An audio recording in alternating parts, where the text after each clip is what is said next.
Boa tarde a todos. A minha fala não trouxe PowerPoint, a ideia era mão na massa, era refletir algumas questões que no aprendizado que tenho de 32 anos, tentando contribuir para que o conhecimento vire produto. Enfim, então não preparei uma fala, separei aqui uns 4, 5 itens para eu não me perder, porém as palestras anteriores levantaram questões e tem pontos abertos aí, eu não sei o quanto eu vou aguentar de não fazer comentários e links, e aí eu peço que realmente tomem conta de mim, porque eu não vou conseguir ter nenhum controle sobre o tempo, ok? Obrigada. Então, eu vou a princípio falar de 4 ou 5 pontos.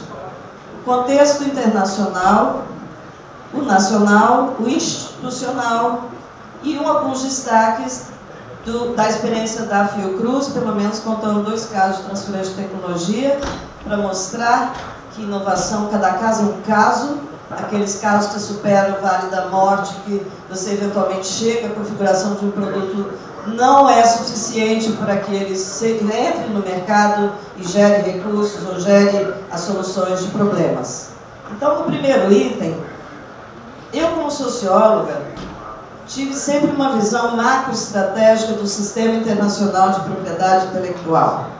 E como esse sistema pode contribuir para que os resultados gerados com os recursos sofridos que são investidos na pesquisa e no desenvolvimento nesse país gerem resultados que cheguem à resolução de problemas e não apenas à formação de recursos humanos, que é importantíssimo, a publicação, etc., etc., mas que nós consigamos fazer esse ciclo virtuoso de que também vamos gerar produto, apesar de formar recurso humano, de gerar publicações, etc., etc., etc. Então, a nossa percepção nunca foi de defesa de patente, mas sim a defesa de que se o nosso país não conhece esse sistema e sai divulgando informações técnicas que podem ser apropriadas por terceiros de qualquer lugar do planeta, fazer alguns pontos da pesquisa com base naquela informação que está em domínio público e gerar patentes, gerar produtos, e nós compramos e pagamos aí um valor de preço em determinados segmentos. Então, não podemos confundir entre a importância de conhecer esse sistema muito bem e o uso estratégico dele, que nem sempre é aplicável na prática lá, em função da realidade do nosso país, em função da realidade dos nossos resultados gerados. A fala do nosso companheiro aí do Mapar foi sensacional a sua fala, porque eu sou uma brasileira que gosta de olhar para o país e não olhar para o umbigo e nem olhar para a instituição que eu estou, muito menos só para o Sudeste.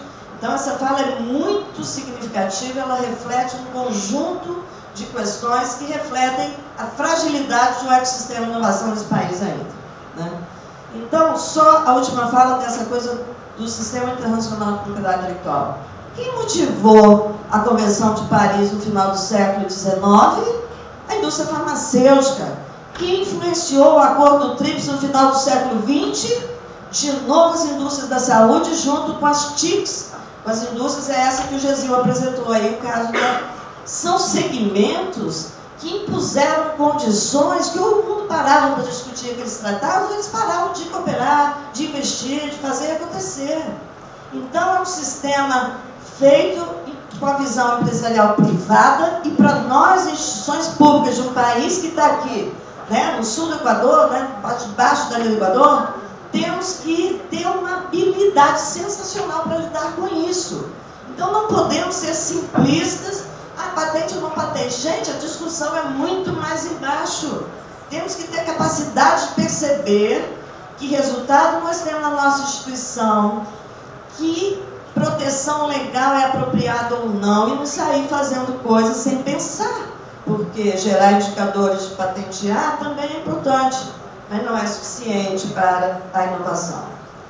E aí, eu estou numa instituição de saúde, quem é dos alguns setores tecnológicos, se não lidam de forma profissional no Sistema Internacional de Propriedade Intelectual, vai morrer na praia. É um sistema regulado, ele tem especificidades de tempo de pesquisa, pesquisa clínica, altos investimentos para você conseguir chegar ao produto na indústria de vacina, diagnóstico, medicamentos, equipamentos, que são os 4 grandes segmentos que compõem esse complexo econômico da saúde.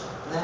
Segundo ponto do contexto nacional, os meus colegas já falaram bastante, eu vou destacar alguns pontos somente. O que o Brasil fez quando o Brasil começou a pensar na internalização do sistema de propriedade intelectual nesse país ou da transferência de tecnologia? 2004, 2005, 122 anos após ter assinado todos os tratados internacionais desde o final do século XIX. Então o Brasil é muito sagaz, é muito moderno, quando faz parte do número pequeno de países que assinou a Convenção de Paris, depois foi assinar os outros tratados, e nada foi feito para internalizar isso aqui. Então nós estamos engatinhando no aprendizado do uso de um sistema truculento, altamente complexo, e nós, assim, gente, somos por todas as precariedades, temos que também saber usar isso de forma adequada. Né? Muito bem. Qual é o papel da política pública do marco legal no sistema, no ecossistema de inovação? No nosso caso é muito importante. Né? A lei de inovação de 2004-2005, até o novo marco legal, gerou Fortex, criação de vários NITs, várias estatísticas. Não acho que ninguém precisa se penalizar, que fez patente, que não presta, que não tem isso, que não tem aquilo. É um processo de aprendizado, não é simples, só aprende com a prática, a tal da mão na massa mesmo. A questão é cada ICT entender o que eu gero de resultado, como é que eu divulgo meus resultados, como é que eu tenho boas práticas laboratoriais para que o meu resultado sobreviva, aumente escala lá na frente. Eu tenho equipamentos calibrados para que o meu resultado sobreviva o escalonamento. Eu podia pedir para levantar a mão quem tem. Poucas instituições, poucas nesse país, têm capacidade de fazer gestão de pesquisa, gestão de resultados, até piora. E o pobre, coitado dos NITs, nós herdamos o conjunto dos problemas que estão lá na P&D, que estão lá não sei aonde. Chega tudo na agenda do NIT, porque é o NIT que absorve resultados, como a Noélia disse, muitos que estão lá, eu sei que não vai gerar, mas foram feitos por alguma razão. Gente, a Fiocruz tem uma comissão de patentes que se reúne mensalmente já, desde 2003. Nós temos um rigor muito grande para sair protegendo, porque a especificidade da saúde, questão de custo. Então, qual é a especificidade da saúde? Tem empresa no Brasil com capacidade de absorver tecnologia de vacina? Não, não temos. No Brasil, os institutos públicos de saúde, Fiocruz, Butantan, IVB, FUNED, alguns institutos de saúde fazem esse tipo de negócio. Não tem empresa privada que tem capacidade. O que nós fazemos então? Vamos proteger no Brasil? Vocês repararam? Alguém reparou que a Fiocruz não está em nenhuma lista dos maiores patenteadores do Brasil? Alguém reparou? Não estamos. A gente tem uma estratégia de patentes de proteção legal desde meados de 86, com a seguinte visão: nós queremos um mínimo de projetos protegidos e projetos protegidos de forma mais pomposa, mais gorda. Então, essa comissão, que é formada por pessoas que conhecem propriedade intelectual e criadores, falar só em pesquisador hoje também, gente, é um equívoco. Cria qualquer ser humano que está sentado em qualquer lugar da ICT, na área de gestão, na área de TI, não tem o tipo de pesquisador, por isso que o novo marco legal foi muito feliz, quando tira o conceito de inventor e põe o conceito de criador. Então todos nós temos que estar mais atentos de parar também de usar pesquisador como parâmetro. Criação é qualquer um que está criando, que o resultado chega na mesa da instância de inovação que tem que lidar com aquilo. Então, na Fiocruz, nós temos o resultado que vem dos hospitais. Nenhum deles é pesquisador que está envolvido. É fonoaudiólogo, é auxiliar de enfermagem que gera resultados, que está vendo ali o atendimento no hospital, está vendo que não tem determinados produtos. Ou seja, a questão é mais ampla, a gente tem que ter um olhar muito amplo. Nem olhar para só aquilo que gera proteção legal de tecnologia rádio, olhar para as tecnologias de impacto socioeducacional, as tecnologias sociais, todas podem ter um papel no nicho importante, podem promover o conhecimento, pode edição de cartilhas, de jogos, que pode ser amplamente difundido para esse país afora. Isso tudo são inovações que temos que olhar, e não só aquelas tecnologicamente rápidas. Eu já estou começando a bagunçar. Então, no contexto nacional, só para finalizar, a gente dá um peso muito forte no marco legal. Nós temos que olhar todos os segmentos conforme o ecossistema de inovação. Nós temos investimento em todas as fases da pesquisa. Nós temos investidores ousados que apostam em investimento de risco na hora de criar empresas empreendedoras. Em alguns segmentos tecnológicos é dificílimo, e a saúde é um desses, quando você está falando desses segmentos, né, de alto impacto e de alta competitividade. Então, por exemplo, eu posso dar exemplo também, que não vou perder o tempo, mas não resisto. Veio um alemão estagiar 2 meses lá na Gestec, dentro daquele programa Horizonte 2020, e eles entenderam que a gente era um nicho que tinha condições de absorver alguém que ia lá ficar 2 meses. O dia que ele chegou, quando ele estava apresentando a universidade dele, no sul da Alemanha, eu interrompo ele numa reunião super formal na presidência do Fiocruz, paro e gasto meu inglês, que eu nem sei direito, e pergunto assim, eu me esqueci, tem lei de inovação na Alemanha? O cara ficou roxo, grenar. Ele não sabia, I don't know. Né? Innovation Law, I don't know. Ficou preocupadíssimo. Pegou um caderno desse tamanho na mala e disse, até hoje à tarde eu digo para vocês, vou entrar em contato com o Ministério da Indústria e Comércio. E no fim da tarde ele entra na minha sala e diz, não tem lei de inovação na Alemanha. Lá na Constituição tem 2 ou 3 linhas que resolvem todo o problema de inovação na Alemanha. Eu participei de uma missão ao Canadá para visitar aceleradoras na área de TI. A nossa colega Juliana Crepante, eu estou falando o nome dela porque a gente morre de rir quando a gente toca esses casos, interrompe a primeira apresentação em Ottawa de falar da maravilha da aceleradora, de visão global, que tinha China, com China, 7 pessoas apresentando. A Juliana vai e fala assim, tem lei de inovação no Canadá? Nenhum dos 7 sabiam. Então isso para mim foi um indicador de que a gente tem uma fixação em lei assim, exagerada, como se o marco legal fosse resolver todos os problemas do planeta.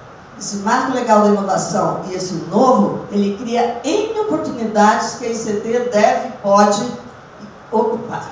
Né? Ele dá alguns comandos mais fortes que tem que ter política institucional. Isso vai ajudar as ICTs a pensarem nesse assunto. Então tem várias coisas muito boas. Né, meus caros, o que ele tem de comando obrigatório? O artigo 12 da Lei de Inovação persiste. Ninguém fala disso, viu, Jesus? Nem você. Que o artigo 12, que ninguém pode revelar nenhum conhecimento sem autorização na lei inicial e autorização da autoridade máxima. Essa flexibiliza um pouco mais. O pessoal do sindicato fala. Pois é, mas eu queria ver. Nós de CT temos que falar, gente, porque a Fiocruz, que já é um ambiente, digamos, que parece que tem muita experiência, mais maduro, mas vocês não imaginam o ambiente institucional para a lei de acesso aberto, com lei de dados abertos na pesquisa, com essas legislações de informação transparente, vem blocos de políticas internas de outras vices que atropelam. Você tem que estar em todas as câmaras, você tem que estar em todos os espaços, senão você morre na praia, porque vai passar uma portaria que você não viu, que não está calçada, que dá comando diferente. Então, nós não temos uma gestão organizacional, salvo raras e honrosas exceções, que dê conta de gerir resultados, de ter as coisas calibradas, para que o resultado funcione lá na frente, pensar em todos os segmentos. Em geral, patente de CD, você tem um monte de aluno que entra e aluno que sai.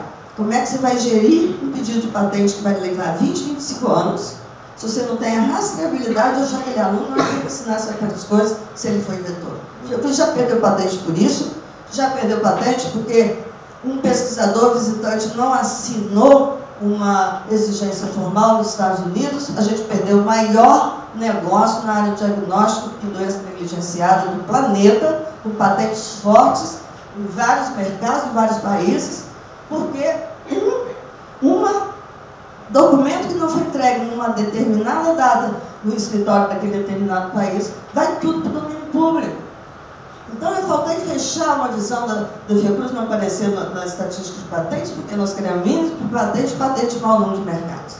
Então, a gente sempre, desde 2006, nós internalizamos a atividade de prospecção tecnológica, de informação tecnológica, daquele Leonardo Leite, que é um especialista da área, que vai apresentar um resultado de administração de política pública lá em algum espaço aí. Nós, então, sabemos isso e o novo marco legal coloca essa atribuição nova para os NITs. Quem está atentado para isso? Quem está fazendo propriedade intelectual, fazendo negócio e não está fazendo prospecção? Que ICT tem condições, tem aprendizado para usar as bases que são gratuitas? Qual é essa mesmo? As bases que são gratuitas? Que são muitas, que têm potencial, que você olha, né, o IP daqui, você olha as PTO, você olha o Espaço-Net na Europa, você olha isso, você olha aquilo, você vai chegando a alguma coisa. Mas quando você tem acesso às ferramentas comerciais, às bases comerciais, meus caros, você vê que você não enxerga quase nada, porque o que você enxerga quando você tem acesso a essas bases comerciais, você fica assim, tonto de ver, sabe? Você vê preço de produto, você vê mercado, você vê um monte de informação que ICT tem condições de estar contratando essas ferramentas. Aí alguém dos palestrantes falou, o Estado põe a lei que parece razoável, mas não põe elementos para que ajude a implementação adequada. Empodera os NITs na lei e nem sempre o dirigente máximo daquela ICT empodera o NIT. Exemplo da Unicamp, eu morei na Unicamp um ano, eu conheço a experiência deles, fiquei lá especialista visitante em 2009, quando eu saí de Brasília, trabalhei 2 anos com a Marina Silva lá no Patrimônio Genético, coordenei essa encrenca desse assunto, que também, Rita, tem que pôr na sua lista de leis essa encrenca, porque não dá para pôr só as leis que são mais agradáveis. Por quê? As legislações que não são de direito público, aí propriedade industrial, aí a biossegurança, aí eu estou falando das coisas da saúde que a gente atua mais, né? Aí é acesso ao patrimônio genético. Nem sempre os nossos procuradores têm competência para conhecer essas legislações. O NIT vai saber muito mais pelo treinamento que vem tendo. E fica esse embate de pouca percepção, de muita legislação. Acesso ao patrimônio genético foi uma grande contramão da inovação. Foi uma grande ducha de água fria nesse país, foi essa legislação. Que até hoje, desculpe aqueles que estão defendendo, até hoje é caótico. Até hoje nós estamos sofrendo. Falar da nossa biodiversidade como portadora de futuro, ou a biotecnologia no Brasil. Gente, vamos falar sério. Não tá tudo encalacrado ainda. Quando eu vejo o INPA, que tudo é patrimônio, eu fico apavorada. Gente, eu fui presidente, eu presidi o CG por uns 2 anos. Eu tive lá diretora, e nem eu, como socióloga, dava conta que os projetos de diagnóstico da saúde estão todos encalacrados nessa legislação. Porque o micro-organismo que sai do sangue de paciente que saiu de determinado lugar está lá dentro da lei. Então tem coisas ainda absurdas, de uma forma que dá tristeza de ser brasileiro, de ver políticas públicas tão desencontradas. Então, vamos só concluir falando da Fiocruz, já que eu enveredei aí algumas coisas. Sobre a Fiocruz, o que eu posso dizer? São complexas. Nós criamos uma rede de NITs hoje, modelo sistema GISTEC-NIT, a GISTEC, umas 20, 22 pessoas. A gente tem mais umas 60, 80 em cada NIT. Aqui está o Marco Zari, do NIT da nossa unidade do Ceará. No Nordeste nós temos NIT no Pernambuco, temos na Bahia, no Ceará, que já falei, algum dia Piauí, que a gente está lá em negociações com o Piauí, temos em Rondônia, temos no Amazonas, temos no Mato Grosso do Sul. Isso dá uma Paraná, temos em vários lugares. Então isso traz uma diversidade. E nós não obrigamos que o gestor do NIT tinha que ter tal especialidade. Então o NIT é amplamente diverso. Deve ter uns 15 advogados nessa roda, muitos biólogos, muito farmacêutico, tem psicólogo, tem administrador, tem pessoas de várias diversidades. Então isso é uma riqueza enorme na construção do futuro, na Fiocruz, de ter uma capacitação grande com essa rede de pessoas. Dessa turma, nós temos 50% são doutores, porque tem muitos pesquisadores doutores, então o NIT Rondônia, Amazônia, vai assim estudar também muita gente com titulação nesses níveis. E, para falar de 2 exemplos, aí podia falar um monte de coisa da nossa experiência, o que deu certo, o que não deu, um monte de contrato que não chega ao final, por que não chega. Vou falar de 2 casos, se eu puder, Graça, só para finalizar. Para exemplo de transferência de tecnologia, para ficar claro que quando você supera o quadro da morte, não necessariamente você vai chegar ao final. No caso, é uma tecnologia de farmanguinhos, que nós temos 2 indústrias, uma é farmanguinhos, gerou tecnologia para um biolarvicida. Fizemos edital na égide da Lei de Inovação, para um contrato de exclusividade, eram 4 empresas, selecionamos uma menorzinha, uma startup da Cientec USP, pequenininha, mas uma empresa inteligente, que com muitas cooperações ali no Espaço USP, conseguiu, em conjunto com o nosso grupo de farmanguinhos, muito rapidamente configurar o produto final. Ficamos 1 ano e meio para conseguir um registro de Anvisa, e nós sendo do Ministério da Saúde, nós sendo parte do Ministério da Saúde. Né? O registro não foi total, não deu para água potável, isso é uma coisa assim, que dentro da estrutura de negócios com o produto, isso deu uma quebrada, mas enfim. Novembro de 2016 a gente teve esse registro de Anvisa. No auge da maior crise sanitária dos últimos anos nesse país, que foi a história da dengue, zika, chikungunya, microcefalia. A Anvisa, para conceder o registro, contratou a SUSEM em São Paulo para comparar o nosso resultado com o resultado dos biolarvicidas que estão em mercados da Alemanha, Japão, em países asiáticos, países europeus, os países líderes do planeta. O nosso deu o melhor resultado. O que sobrevive mais tempo, sem geladeira, o que faz isso, faz aquilo, o que mata as larvas, faz tudo. Meus caros, até hoje, o produto não está sendo internalizado, já que trata-se de produtos de compra centralizada pelo Ministério, é muito difícil você ficar vendendo a varejo. Governador Alckmin, né? Estado de São Paulo, o estado mais rico do país, que tem as maiores índices de dengue a cada ano, e isso não muda, soube do projeto, nos chamou para uma conversa, e nem assim o Estado consegue comprar por algumas razões. O Estado de Pernambuco foi secretário de Saúde, foi um conjunto de lideranças lá na empresa de São Paulo, na época da microcefalia, não conseguimos viabilizar. O Estado do Rio, em época pré-Olimpíada, a gente queria fazer um piloto, a Secretaria do Estado, o município, comprando uma parte para fazer um piloto, a gente não conseguiu. Até hoje não temos o produto internalizado, o Ministério continua comprando produtos químicos, outro tipo de produto, que dão problemas em todos os lugares. Então, é um caso onde você vai, não digo que morremos na praia, porque a gente ainda vai insistir para chegar lá. As empresas asiáticas estão querendo sublicença. Nós autorizamos a empresa a sublicenciar alguma empresa para ver se desenvolve. Eu só espero que a gente não acabe comprando produto da Ásia, tecnologia desenvolvida na nossa casa, e a nossa casa é o Ministério da Saúde, que nós somos parte. Não há compreensão do próprio Ministério que tecnologia endógena gerada dentro da casa poderia ter um diferencial de tratamento. Não tem. Então, você pactua coisas aqui, licitações internacionais continuam a ser feitas, e o dinheiro vai pelo ralo, e o problema da saúde, nesse particular, no caso do Aedes, continua aí a gente com o melhor produto hoje para compor um conjunto estratégico, que nenhum produto nessa área é autossuficiente. Um outro caso, só mesmo para encerrar, vem do hospital, de uma fonoaudióloga que vê que não tinha forma de bebê que nasce baixo termo, muito problema, de altíssimo risco, para conseguir fazer tomar o leite materno.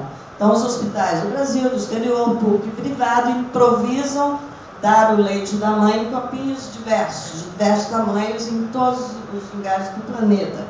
Então, a nossa fonoaudióloga, vendo isso, bolou, criou um copinho, onde o bico do copinho imita o seio da mãe, em tamanho, onde a tecnologia está embutida nesse bico, que ajuda a criança a fazer a sucção, e ela, quando põe o nosso copinho, ela muda, ela começa a tomar o leite. Quando o vídeo que a fonoaudióloga fez, quando põe os outros, começa a escorrer, a criança daquele jeito que já está lá para lá, de uma raquete ferrada, não vai tomar, fica aquele olho triste, para. Quando põe o nosso, ela começa a ficar, o olhinho começa a mudar, ela começa a olhar para a mãe, começa a fazer uma interação.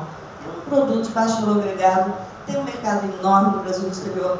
A gente achou uma empresa grande, ficou com 1 ano e meio com esse produto, querendo que a Fiocruz pagasse 1 milhão para fazer um protótipo, querendo que o Ministério distribuísse de graça, nada deu certo.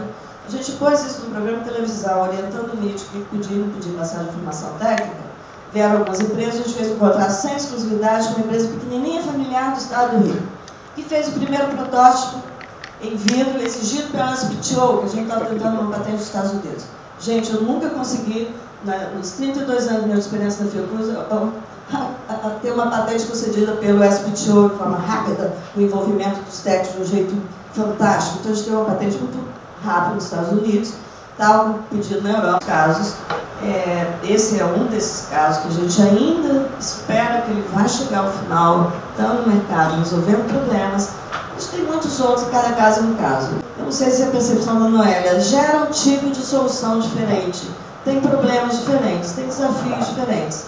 Gente, é isso, tinha muito mais coisa para falar, mas eu acho que eu não devo, porque já está em alta hora. Agradeço enorme a oportunidade de estar aqui.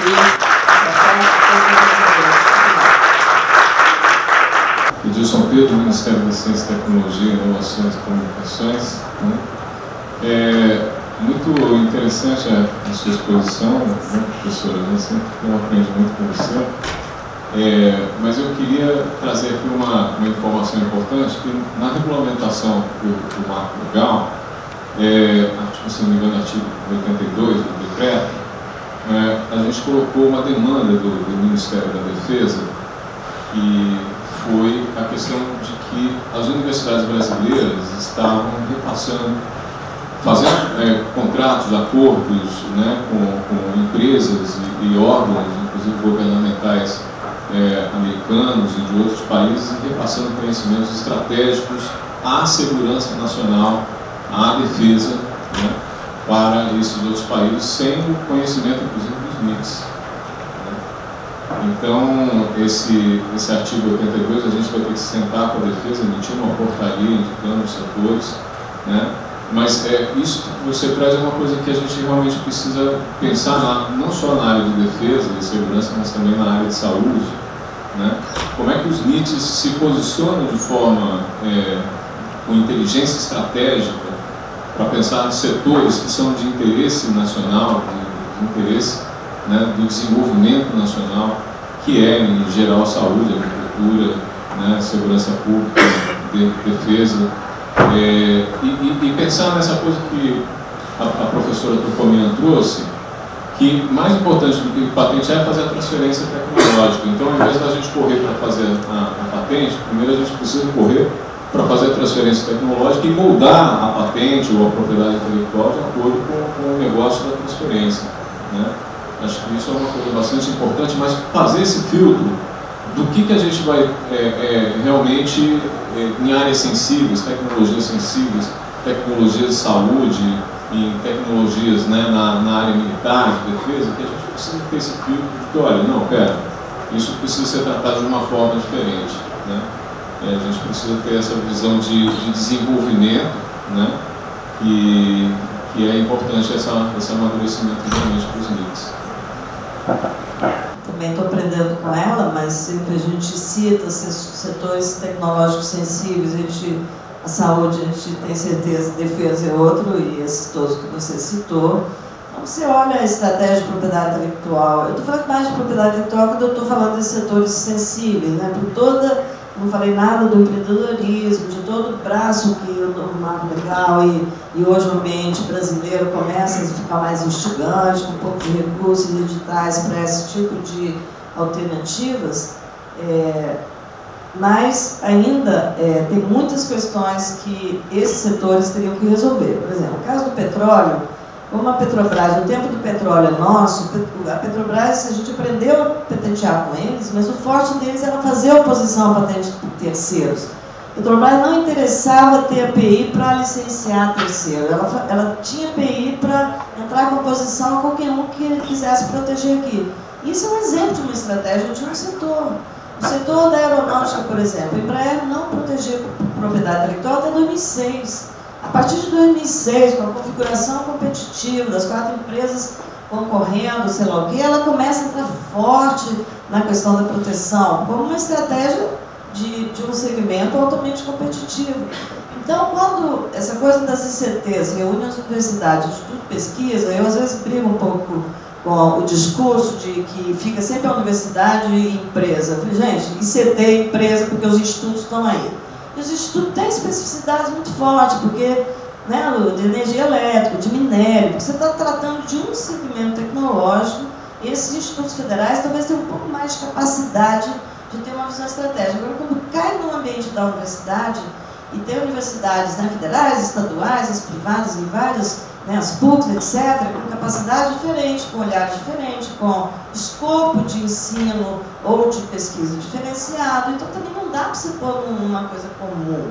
Então tem que desenvolver uma percepção das universidades, aquelas maiores, aquelas que podem estar interagindo, com a experiência de um, trocar, para tentar crescer junto e tentar a gente entender, essa pesquisa que a Tupomian está coordenando é da maior importância, né? A gente ter uma estatística nacional fidedigna, atualizada recorrentemente. Então a gente tem que aprimorar os instrumentos, a gente tem que aprimorar a forma de coletar os dados.